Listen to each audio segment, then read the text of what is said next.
Well, look, I've said it plenty of times. The way in which some rushed out to back the Windsor framework agreed between Rishi Sunak and the EU, I thought was quite embarrassing. They clearly hadn't gone through the detail of what's been agreed. And subsequently, as details have emerged, you've seen, for instance, overwhelmingly DUP voters against the Windsor framework.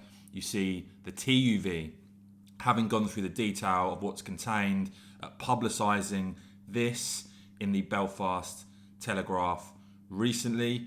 And of course, you've got the fact that Rishi Sunak ducked a grilling by the EU Scrutiny Committee, which is chaired by Sir Bill Cash, invited by the committee, but turned down the opportunity to speak to them about the agreement. Now got journalists like Sam McBride openly now saying that the government misled the public about the deal, that the government won't admit the truth about elements of what has been agreed.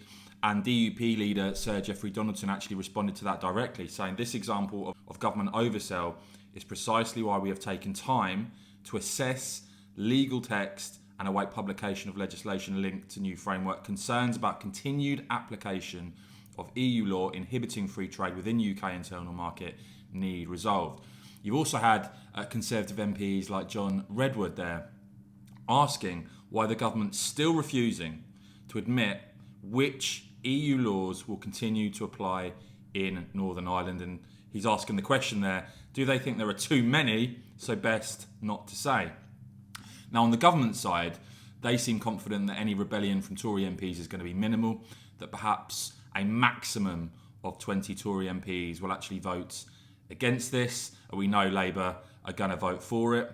But it has now emerged, and this would be quite damaging for the government, I think. It has now emerged, according to the Telegraph there, that the DUP MPs could be prepared to vote against this deal on Wednesday.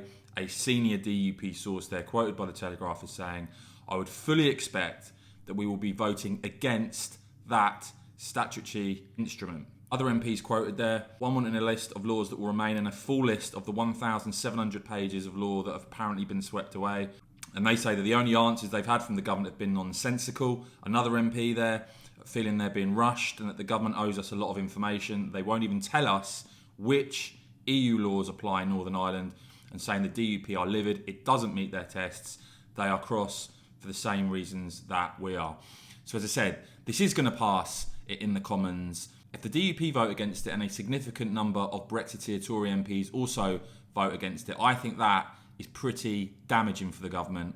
But of course, we'll wait to see what happens next week. I will bring you all the very latest on this and more, guys. So please do wrap this video a quick thumbs up. And of course, as ever, cheers for watching.